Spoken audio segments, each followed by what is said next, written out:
Okay, let's get up on it and I'll show you what I'm talking about on the parking brake nearly locking up on me.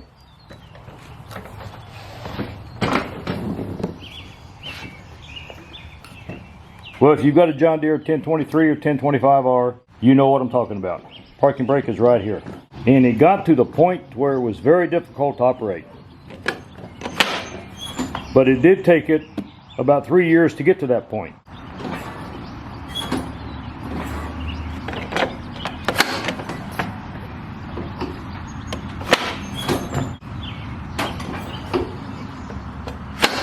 Well, let's go underneath and I'll show you the lube points and the one point that really freed mine up to make it work very easy. After about 3 years, it got bad enough where I felt like something had a lot of pressure on it and it was starting to wear out something. The linkage is very easy to find. There's your parking brake. The pivot shaft runs straight through, straight across.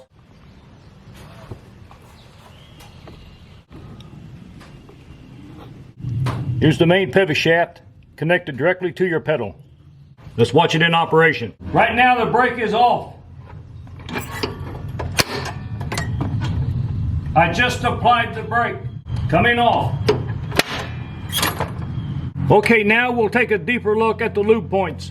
This is your brake pedal connected to the shaft. 2 bolts. You got a lube point right here. The shaft runs through this steel bushing, runs through the frame. Guys, this might be blurry, I'm pretty close, but that other lube point, just follow the shaft across to the opposite side of the frame. You'll see it right up in here where it goes through the frame. Now I'm going to show you the lube point that caused all my problems. On the right side of the frame, on the part that you saw drop down and lock it down, this little stub, tit, whatever you want to call it here, when it dropped down and locked under here, this is the pivot point that gave me the grief. Once I got some good lube on him, it worked like it was hardly nothing there. It's hard for me to believe that that pivot point got into condition that made that entire operation rather difficult to work. And it just felt like I was putting extreme wear on it. Okay, now we'll go on the outside on the right side and follow the brake linkage and see what's over there. Okay, there's your shaft coming through. We're on the far right side of the frame now, right underneath the accelerator pedal.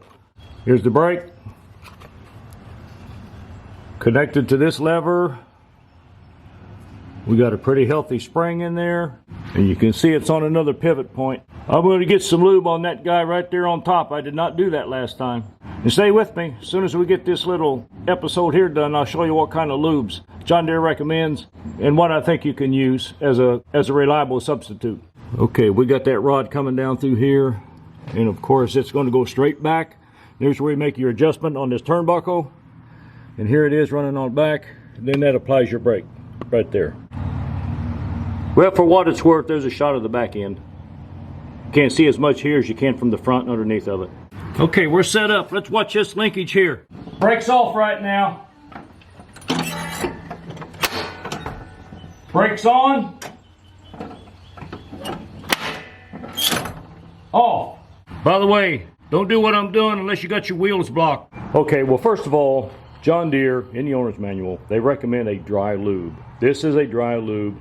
John Deere makes a dry lube. This is Blaster's dry lube. It's made with PTFE, and PTFE is Teflon. The dry lube that John Deere recommends has a carrier in it that will evaporate and leave behind the dry particles of Teflon or PTFE. It's a good product. You might struggle getting it into some of these places on the pivot points along the parking brake system. Dry slide's the same thing. It has a carrier that evaporates and leaves behind dry moly lubricant. Awful good product. Over $20 for this 4 ounces though. It's on the high side.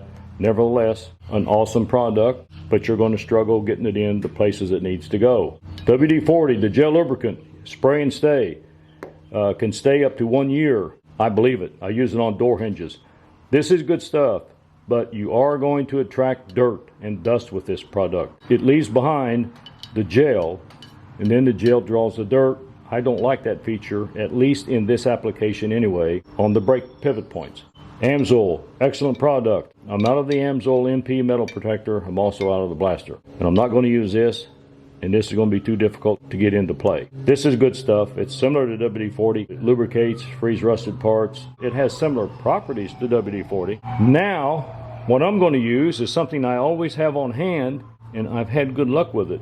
In this application, when that pivot point almost locked up on me, I use WD-40. And I like the WD-40. It's got the wire, the adjuster in it that you can get into any position you need to. Even though you're laying on your back looking straight up, you can get into a position you need to get into to spray and make this work.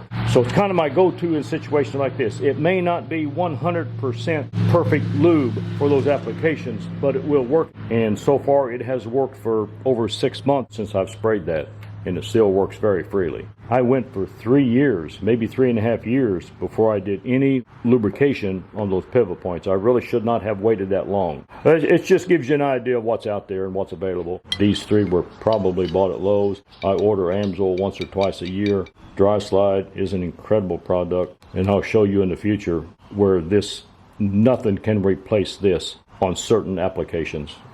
This stuff is awesome. Well, I really appreciate you watching the video, everybody, and stay safe out there and work safe and have a good one.